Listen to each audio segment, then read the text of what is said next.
This is Caroline from Caroline's Adventure. We all face challenges in our lives. How do some people take those challenges and turn them into powerful results? Join me as we dig into a story on resilience, hope, and joy, and uncover lessons we can each use in our own lives. But before we start, please take a moment to show that 5-star rating button some love, and follow while you're there to be updated every time I release a new episode. Now, before we begin, a word of caution. On this podcast, we regularly discuss topics like sexual assault, suicide, and addiction, which may be disturbing to some. Please take care as you listen. And if you need support in the United States, reach out to the crisis text line at 741-741.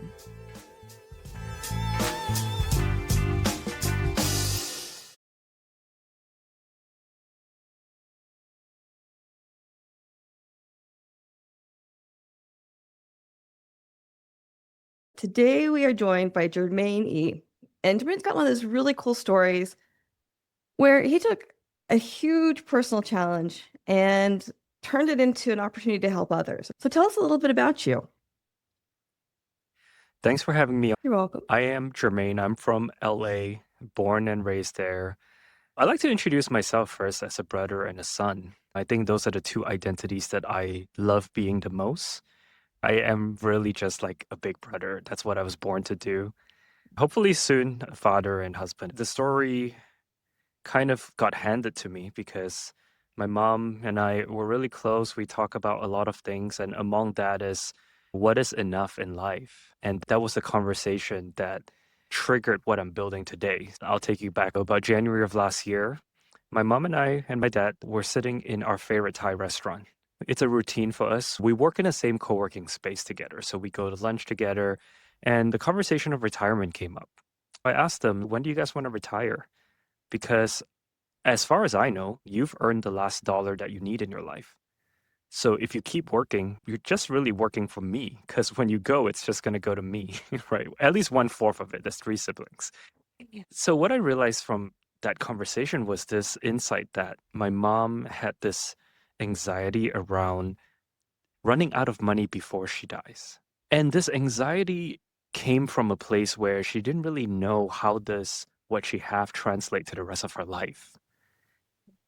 So what does savings, 401k, life insurance, how do all these things translate to just aging? So as the techie son that I am, I built this chatbot for her. And this was like a year and a half ago now. So AI is wildly different these days. And essentially it was like a chat GPT that talked to her and asked her about things like, what was your hobby when you were 18? What music did you like? What is something you want to pass on to my children? Like that there's a special meaning to it. I think a lot of these things are things that we don't really have time to talk to our parents about or any of our loved ones about. So what I realized from her answers a few months later was that if I knew what mattered the most to her and who mattered the most to her, I can organize this information into an estate plan. And adding to the fact that I realize 70% of Americans don't have an estate plan, not because of there's a lack of tool, there's not a lack of attorneys out there, right? It's a complex topic of why people don't have a plan, despite knowing that we need it. So I started building in this direction, and it was really fun because in the beginning, while my mom was still alive with us for the 6 months leading up to her death, I was able to learn a lot of things about her. I was able to realize that she had things that she wanted to do that we didn't think she really wanted. For example, she wanted to go to Oklahoma to see the place where her American journey started. Wow. 40 years ago, she arrived in Oklahoma in the late 70s. At the time, she was this girl from a small town in Malaysia, in Southeast Asia, arrived to Oklahoma, didn't speak English, and she wanted to go back to see how things have changed. Oh, wow. But I didn't know it was important to her, right? Yeah. So because of these conversations, we started taking steps towards doing that. And we did go to Oklahoma. There's a video on YouTube of me recording this whole journey. And I'll send it to you so if you can link it down below if you want I to. love that. Unfortunately, my mom suddenly passed away a few months later. It's coming up on the 1-year anniversary of her passing. It was sudden. We didn't know that she was going to get a stroke, be in a coma, and just be gone. So In some ways, she threw this mission onto me. She made me realize that all of the skills that I've gathered all these years, I've been a founder so many times, I've done a lot of random things in my life. This project that I'm working on now, it's like the mirror of who I am as a person. It's like if you took me and projected onto the wall, this project would be it. And so that's what I've been building. Our tagline is clarity is love in practical form. I love that story arc because I find that so often when we find the things that we're meant to do, it's never linear. It's never like you start out and you're like, yes, this is my role in life. This is what I'm going to do. Even the people that I know that have got a strong vision like that in the beginning, once they actually achieve it, rarely is it what they originally expected. But I love that your life, just by trusting your natural creativity in the process, it gave you this gift of getting to know your mom in the final days of her life on so much deeper of a level and getting to go with her to experience Oklahoma. Like, did you say Oklahoma or Nebraska? Oklahoma. I lived in Kansas City for 9 years and I've been to both. And it's interesting because the Midwest is, what was your experience with it? Yeah, so the only other time I've been to Oklahoma was when Kobe Bryant played his last game there. I'm a big Kobe fan. I was born in LA, so I flew in, did the whole thing.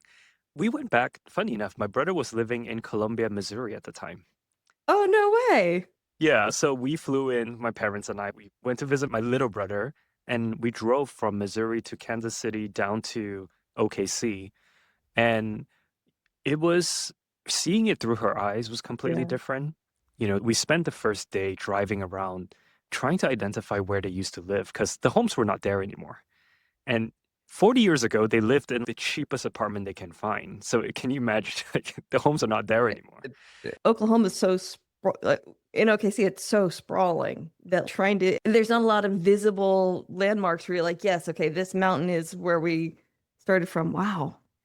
After the whole day of walking around, they live most of their time in Edmond. It's Okay. like a town north of Oklahoma City. I was filming this whole thing. That's why you can see it on YouTube. I mic'd my mom up and my dad up, and this whole day is just us looking for places that they started. I interviewed them about your life in Malaysia was great. Like, why did you move here? And she answered in Mandarin and English. So I saved a lot of it for myself. But the whole point of that video, actually, I anchored it around Burger King because my mom's first meal in the United States was at the Burger King in Edmond. And yeah, the story goes something like this. You'll see this on YouTube. So I told my mom, hey, mom, let's go back to the first meal you've ever had in the United States. So we drove up to this Burger King that was still in the same location, but redone. It looks beautiful now. And we went in and I say, hey, mom, why don't you order the same thing you ordered 40 years ago? And it was a chicken sandwich. She talked to this young guy, her and my dad. They were making fun of how this young guy is working at this place and how the burger was probably going to taste the same. And as soon as she got the chicken sandwich and she sat down, we need to split the sandwich in half. Because 40 years ago, when I first stepped into this restaurant, I did the conversion from US dollars to Malaysian ringgit. And I realized I can only afford half. And I had to save the other half for dinner. Wow. And then she looked around and she looked at her oldest son and her youngest son and her husband. And there was a moment on camera she teared up, realized how far she's come in 40 years. The part I cut out was she said in Mandarin, I don't need to cut this sandwich in half now. I'm rich now. It's been 40 years. I can eat 10 of these if I wanted to. She's funny. But the whole story for me is we often talk to our parents as if we have them forever, as Mhm. if they have life figured out. This experience was a reminder. It's why I'm going on podcasts. I'm trying to remind people our parents are turning old for the first time too. And Huh. they too have no idea how life is turning 60. And they are also trying to figure out, and they all have a narrative in their mind that's how life's supposed to be. And what I did with my parents is like, let's challenge all of this. Like, why do we need a bigger house? Why do we need more to be happy? Why can't we just take inventory of what we have today Let's figure out what's a good life, what is enough in our life, and then spend the rest of it doing crazy things like going to Oklahoma to eat a Burger King. And that's the gift of this app for me. And it's why when my mom passed, it was grief, but it was also a lot of gratitude. That's beautiful because that's what we all want to be remembered with anyway. You don't want to be remembered for the size of the house that you had or the Rolex watch that you had or that you drove a nice car. You want to be remembered with gratitude for what you brought to life and the people around you. And that's beautiful. So we're Asian American, and for us, it's very common to grow up in communal households, three Mm. generations living in the same house, and we support each other. We pool money together to send each other off to schools. I say that I'm as American as they come. I grew up in LA, I went to USC. I'm super capitalistic, but there's this side of me that's like a conflict because I see how my parents' family supported them to come to the US and how they supported me to chase my dreams. But at the same time, the thing about chasing my dreams is that my dreams has been written by rules of other people, which is this capitalistic, materialistic society that we live in, right? Yes, yes. Keeping up with the Joneses, needing the nicer shoes, the nicer car, and all that stuff. I think it's a great experience for us to find clarity in what do we really care about and try to do more of that, right? And Yeah. when I started building HeirLight, that was the goal. HeirLight started off as I want to build a tool where people can take their life's inventory. Mm. But then I realized it's too fluffy for me to sell as an app. It's like, how do I convince people to do that? And I realized, okay, maybe estate planning, a legal document at the end of this process is a tangible thing that people need. But I didn't realize it's tough to get people to do that. It's scary. When my kids were born, I went through the process. I have done the process a few times before that, but going through it with my kids, it's one thing to say, if I were to die suddenly, I want them to go to so and so. But it's a whole other thing to put it down on paper and to think through, well, what does that really look like? And to realize that you're planning for yourself to not be here. And I think a lot of people are terrified of the idea of not being here. I don't know if it's death that they're terrified or loss of control they're terrified of. Do you have any insight into that? So when I started this, I thought estate planning is a socioeconomic thing. If you have Mm, money, you have an estate plan. If you don't, you don't. yeah. As it turns out, we have users who it's everything. It's generation, it's religion, Yes. it's Yes. all these different beliefs that we bring throughout our lives. And also, it's a lot of insecurity. Yeah. I have one user. When users come into our app, I reach out to them and be like, hey, please give me some feedback. Give you a gift card just to talk to me. So I get to talk to some of our users. And this one guy, he's got 3 homes in the Silicon Valley, and he should get a trust. To be clear, HeirLight doesn't, we don't do trusts. We are just trying to get people to go from 0 to 1, make a will, Yeah. minimally make a will. But he should, this is not legal advice, but he should really get a trust, right? Like he has 3 homes. Right? He doesn't want to go through probate and all that. And I asked him, like, why? It's not like you don't have money. It's not like you don't speak perfect English. Like, and it's just like, admittedly, I don't want to confront another grown up with this process that has been brewing in my mind for so long. And I've made so many assumptions about it. I've put so much weight on this topic that it's easier for me to go through something that I know is not judging me. I'm going to ask it stupid questions. I'm going to have a conversation with this app that I trust. So that's his reasoning. I did it. Each of mine I've done with a lawyer, and it is kind of a cold process to go sit in a lawyer's office and talk with this man in a suit who's very formal about when I'm not here any longer and have the intimate discussions that you don't normally want to think about. I can see why having something that kind of guides you through the process and also helps you think through who it is that you want to be in memory. That's an interesting piece to it. Some of the most beautiful experiences I've seen is we are prompting people to think about their eulogy. Mm, What is the note that they want to leave behind to their husbands and wives? I had a user tell me that she's never written a letter better than what she wrote in the app because of the way we prompted her to think about. If there's one last message you want to tell your husband, what would it be? Right. But it wasn't exactly like that. It was a little bit more contextual to her. But essentially, she wrote for the first time, she reflected deeply Mm. If this was my last message to my husband, what would it be? None of our users come into our app starting with things. Everybody comes in and it's always about the people. Wow. That's the gap we realize with attorneys and other forms is that a lot of it is about tax savings, like step up capital gains and stuff like that. But I think the average person, what most of us really want is to have a really honest conversation with ourselves. It's like, who are the people who genuinely matter to us? And can we leave them a little bit better just in case we're gone? Right. And my mom had a trust set up because I was working on HeirLight.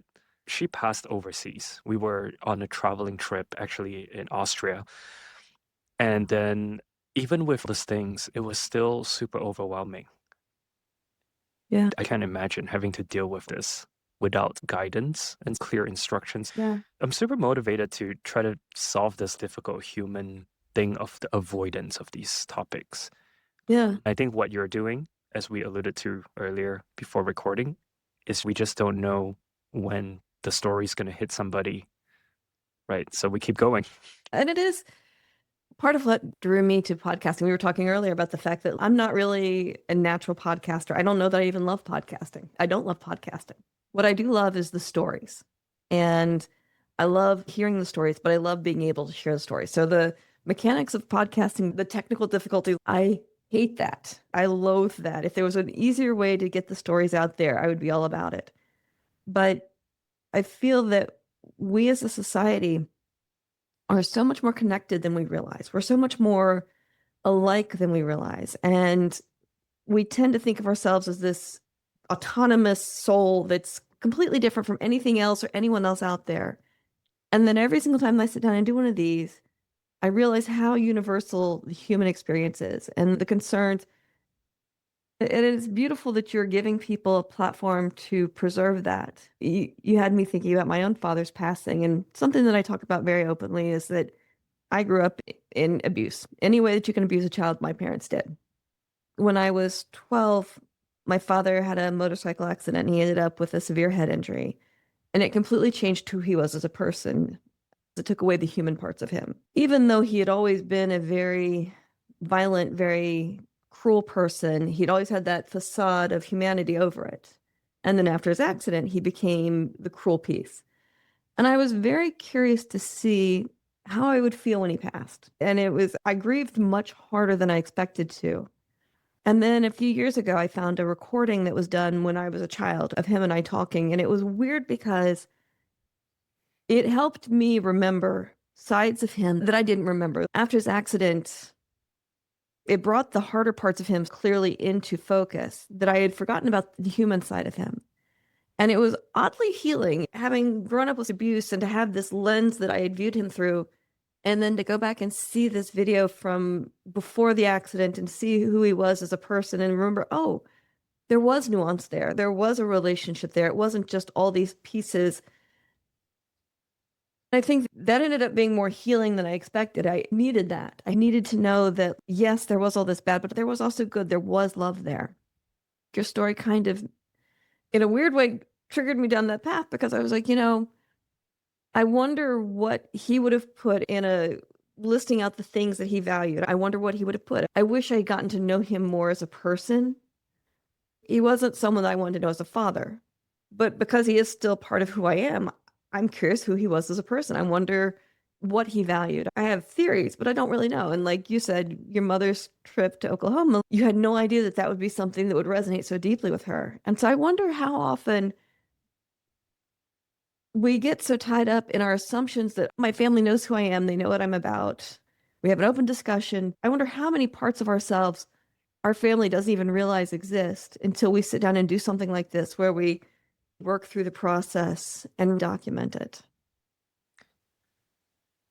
The relationship with parents, and generational cultures and trauma is such a deep thing to untangle. It takes a lot of intentionality, but also emotional maturity to be ready for it.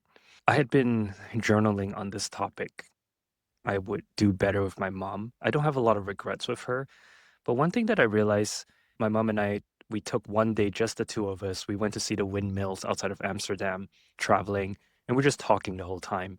She told me, you know, the day that I always tell people the happiest day of my life was the day I got into my university. Not because the university was so great, it's because it was a validation. All my life, everybody had told me that I was a bad student. I was too rebellious. I couldn't stay in school. Getting into USC was the first validation from an outside institution that told me, you're not so bad. You're pretty good. And that was the first time. I always say that's the happiest moment of my life. But for years, I didn't know this, but it was actually my mom's most stressful moment of her life because for the entire period of time, she was thinking about how to pay for USC. Oh, USC was the second most expensive university in the United States after NYU. Right. This is wow. 2010, 12, and it was like $60,000 a year. But I didn't know that because she hid it so well from me. And it wasn't until almost a decade later where we had this conversation and I told her, like, I needed USC for me. I needed that validation. Going to USC or not actually didn't end up changing anything for me, but I was just grateful to have the opportunity to get in, to like even try for it. And because she was so good at protecting me from that, her guilt basically, that we never really cleared that. And we never really gave each other a chance to like understand each other from that perspective. I think the parents' fear is that the kids have a greatness that they cannot afford, Oh, right? yeah. And that fear was so deep in my mom's conscience that it turned into guilt for so long. It's kind of amazing to think of this one experience and the duality of your two completely different perspectives. For you, it was this freedom from all these stories that you've been told about yourself. And for her, it was this shackle of, oh God, can we do this? And It's I kind of think amazing. it took me a lot of work to get to this point, to fully understand and sitting with the fact that, yes, of course, I wish I had this conversation with her earlier so she didn't have to live with that. It worked out okay. I got a full ride, so I was pretty lucky there. Wow. But No, no, yeah, no, no, no. No, you were not really lucky there. You earned that. Own the fact that you I earned that. I did earn it, but I have to acknowledge that we didn't have a lot. I was on Pell Grant, like the lowest income group at the time. My family was going through some stuff. I think everything aligned. I had good Yeah. enough grades. I know a lot of smart people who didn't get in. I know a lot of well-deserving people who didn't get in. So a few things had to align that was out of my control. What it taught me looking forward now is in my relationships now, there's duality that exists. My girlfriend deserves the world, especially as we're thinking about getting married and having kids. I'm thinking, what if my kid wants to be a F1 driver and I need $1 million a year to let him drive go-karts, right? But I'm putting the same ceiling on myself. I'm putting the same guilt on myself Yeah. before I even have a kid. I'm thinking about how my mom felt and maybe how my dad feels throughout some of these processes. I'm trying to remind myself that's a very human thing and it's nothing communication, heart to heart communication cannot untangle. So yeah, it's amazing what building an app about clarity does to me. I've got to confront myself on a lot of these things. Another, it's a tough lesson. These are always the tough lessons to work through because we have so many assumptions. Life is built upon these assumptions. I love that you don't even have a kid yet. You're not even married, but you are already putting pressure on yourself about, oh God, what if this kid wants to be F1? And they may. Here's the thing that I've learned. I've got two kids that are super competitive. My son is a competitive BJJ athlete. He travels all throughout the US to compete. My daughter is a competitive dressage rider. And so she trains on these horses that are crazy expensive. You have to constantly replace helmets. Every time you have a fall, you have to replace a helmet, and it's like $300 for a cheap one. They will pick the most expensive activity they possibly can and then fall in love with it. And the things just fall into place. The money happened to fall into place just the way it was meant to. Your kid that picks the most expensive activity, the money will happen. How do you enjoy the process as much as possible? If you let the money control the narrative, you will create more stress for yourself. If I went to every competition for one of my kids and was like, oh God, this is thousands of dollars. I am spending thousands of dollars to get to Vegas to watch him do 3 matches. And I cannot believe that I'm on the hook for all this money. I wouldn't ever do it if I thought about it from the financial standpoint. But okay, what are we going to do to make this experience as memorable as possible? What are we going to do to make sure that they go to this competition in Vegas or Miami and that it's an incredible experience for us to bond? That's where the money doesn't matter. If I could go back and tell myself as a child, the money is always there. There is so much money in the world and there's so many ways to make money. And it's crazy how when you're focused on lack of money, that's where the stress comes from. But when you just let it flow, it always comes in and it always is there, like so much more than you actually need. I think it is a deep personality trait and Yeah. things that are passed down. Even in the days that I had more financial stability, I always had money anxiety. I'm also exactly like my mom. I'm very good at covering it up.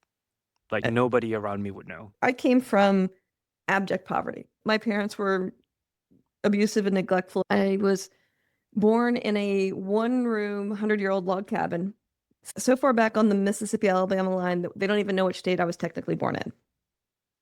For the first 12 years of my life, we were nomadic and we moved from one shitty hovel to the next. My father lived in a 100-year-old shack, tar Mm. paper on the walls, paneling for floors, no running water, no electricity. I came from abject poverty. And so I have a lot of those assumptions about money conditioned into me. I now am wealthy beyond my wildest imagination. And I have built that by dismantling those assumptions about money. Because whatever it is that you assume about money is true. If you assume that it's a limited commodity and that you've got to hold on to every single penny, then that's true. It's true of any assumptions that you have in life. But if you accept the fact that we live in a world that is insanely wealthy, and you have just as much access to wealth as anyone else does, you have just as much access to wealth as Elon Musk does, as Jeff Bezos does. And it can flow to you just as easily. You're an intelligent man, you got a full ride to college. That's amazing. But it's your own assumptions about money that are going to control how it flows to you. If you can force yourself to get uncomfortable enough with it to dismantle those beliefs, it's crazy the way that it can change your life. Yeah, the way I've been doing it is I take baby steps and I have all these habits. I have a very strict journaling habit, unlimited spreadsheets to anchor exactly where I am. I know my cash flow, so I know how things are going to play out.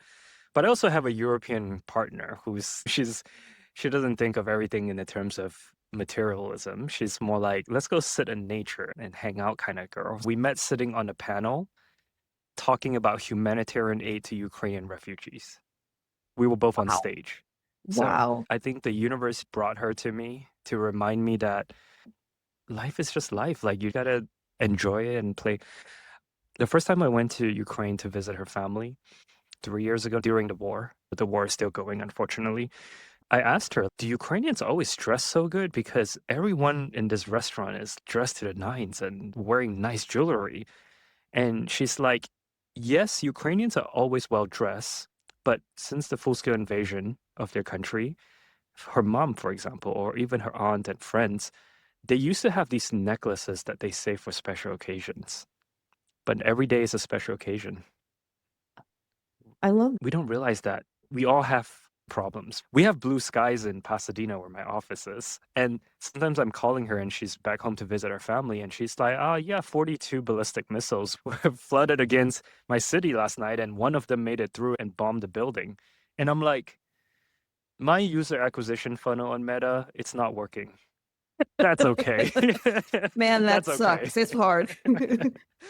I think it is all perspective. Yes. Having her in my life has given me so much perspective about what matters in life. And I'm grateful that she has a relationship with my mom. I think all of that came together so beautifully.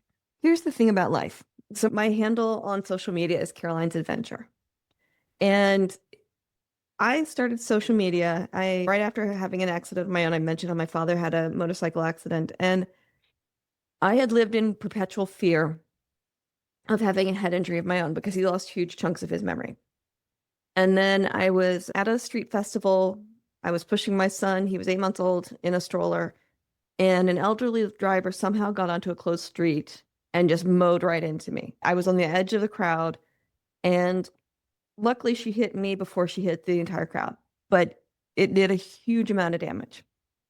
Hit the reset button on my life. I had to relearn how to walk. I had my own traumatic brain injury. I ended up with severe nerve damage, and it created challenges because the brain that had enabled me to become successful no longer functioned the way I was used to it functioning. A lot of my executive functioning skills were gone. So things like time management, I had always been highly organized. I was the spreadsheet girl, and my brain no longer did those things. It was really hard because I kept thinking, okay, when I can get back to my old life, I'll be able to enjoy it again. I'll be able to work out again. I'll be able to do these things again that I've always done. The more I hyperfixated on getting back to who I was, the lower and lower and lower and lower I got extremely low. I contemplated suicide repeatedly because I thought, this is not the parent that I wanted for my kids. This is not the life that I wanted for my kids. I didn't want my kids to grow up with a mother who was weak and who would show up to meetings at weird times because I couldn't control the memory piece of it. And then I don't even remember. Oh, I do know. A year after my accident, the anniversary just happened I was in San Francisco when Asiana Airline 2, I think it's 214 or 215 crashed. I was at the airport when it happened. I felt the impact. It had been a really tough week because I'd gone to San Francisco to explore and I'd been there before. So it was like a revisiting of some of my favorite places. Because I had just relearned how to walk, I kept falling on the hills and the uneven walkways.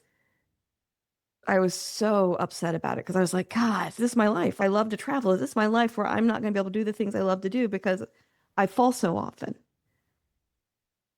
And at the airport, I'm standing there at the windows watching them triage this accident that just happened.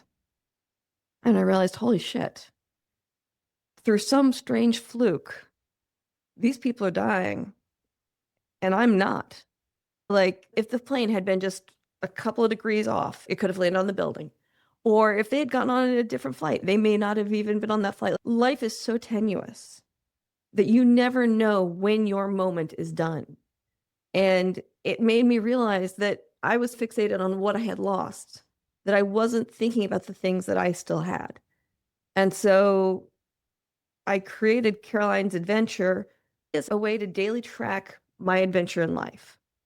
I spent like 3 seconds coming up with a name for it because I didn't know anything about social media at the time. I was like, what do I want this to be? If I lose chunks of my memories again, what is the cookie crumb trail that I want to leave to myself and to my kids of who I was before this next accident? And so it was in that moment that I completely rewrote the trajectory of my life.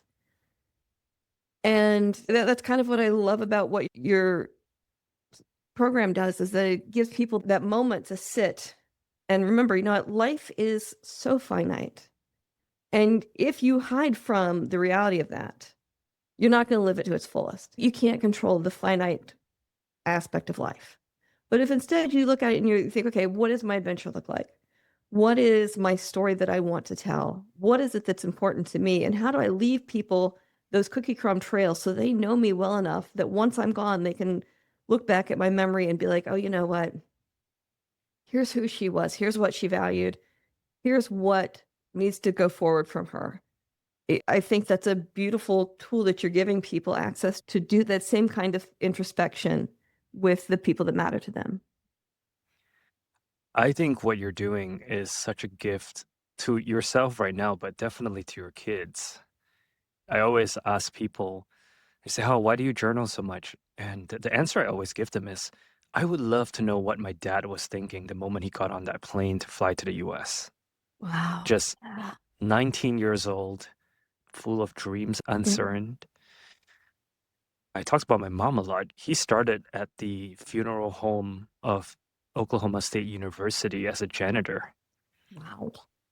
right? And he's comfortably wealthy now, but 40 years, there was no playbook. And just the courage that I think his journals or his notes, just his thoughts, whatever it is, would give me, and maybe my future generations. A big part of my motivation is that. And then there's a second part of it of why we should document all these things is I think there's a season of life for everything, right? At some point, we're all not going to be running around doing what we're doing now. And my girlfriend and I, we've been to 32 countries as of now in the last Wow, 3.5 years of being together. that's amazing. It is a privilege. I don't take that lightly. I've definitely have some questionable days where I'm like, is this the best way to spend my savings? But Yes, it is. yes, and we're working remotely. I'm Yeah. working all the time, actually. But what I told her often is that someday we're going to be very present parents. We're not going to travel. And then someday we're not going to be able to travel. Our knees are not going to work the same. But we're going to have this VR headset of all our memories of all the countries we've been to. And we're going to get to relive them Yeah. like a dividend of all the effort that we put on all these years. And I just think that's such a beautiful thing to have pre-planned for. Jermaine, this has been wonderful. What you're doing is valuable, and it gives people a chance to know their family both before they're gone and once they are gone. At the end of an interview, what's one thought you could leave us with? The pinnacle of what you've learned so far from this. We often say time flies, and I still say that subconsciously. I say time flies. Oh, look at the last 3 months. Things went by. It's not that time flies, it's that we forget a lot of the details in it. Oh, yes. That's so true. You lose the memories until you have something that reminds you of them. We have no chance against this algorithm that is social media. Yeah. We are constantly bombarded with the exciting, the fear mongering, all the highlights of everybody else's life that we just forget that actually we did a lot of things every single day. And so when we just casually talk to a friend and we're like, oh, time flies, we're like, no, it's not true. It's not true.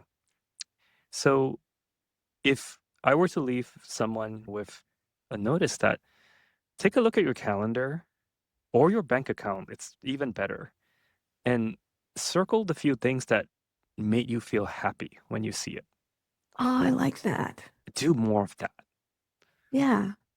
It is cool to go back and look back. Like, I love going and looking at my old social media posts because it has grown. It has become about the audience, but it always has been about me personally. And I love going and looking back at my old posts and reading my thoughts at the time or like the moments that have happened. And I'm like, oh man, that was a crazy day, but that was so much fun. And that's so true because we do tend to lose sight. As I was talking earlier about my father, who I thought I had a memory of who he was, and then seeing that video of him reminded me of so much more of who he was as a person. And we do that to ourselves as well. So, where can they find more about your app? We are live on the Apple and Google store, HeirLight, HeirLight. I am named after Jermaine Jackson of the Jackson 5. My parents love Jackson 5. They had me early 90s, late 80s. That is They're like, a awesome. firstborn American child. Let's name him Jermaine. Or James. I could have been Tito. I could have been Michael, but I guess I'm Jermaine. They didn't know Jermaine was a black name. So I get this so often, meet a black friend, and they're like, I gotta ask you, why Jermaine? I'm like, I have an honest to God, real wholesome story. Two immigrants who wanted their firstborn, American firstborn, to be the most American thing they know. That's beautiful. I love that because talk about a true multicultural naming. Immigrants into America from Malaysia, they pick a name that they're like, this is so American. And they're not worried about what flavor of American it is. And I love that because it's such a cool tapestry of cultures in one name. That's all. Absolutely. They forced me to learn piano too, so that's that's the other side of it. Thank you so much. This has been wonderful. Thank you so much for joining us on this episode of the Caroline's Adventure podcast. While you're here, subscribe to the show so you're the first to catch new episodes when they're released. And if you enjoyed hanging out with me today, please leave a 5-star rating. For links to social media and more content, visit the description for this episode or go to carolinesadventure.com. That's Caroline with 2 A's, adventure.com.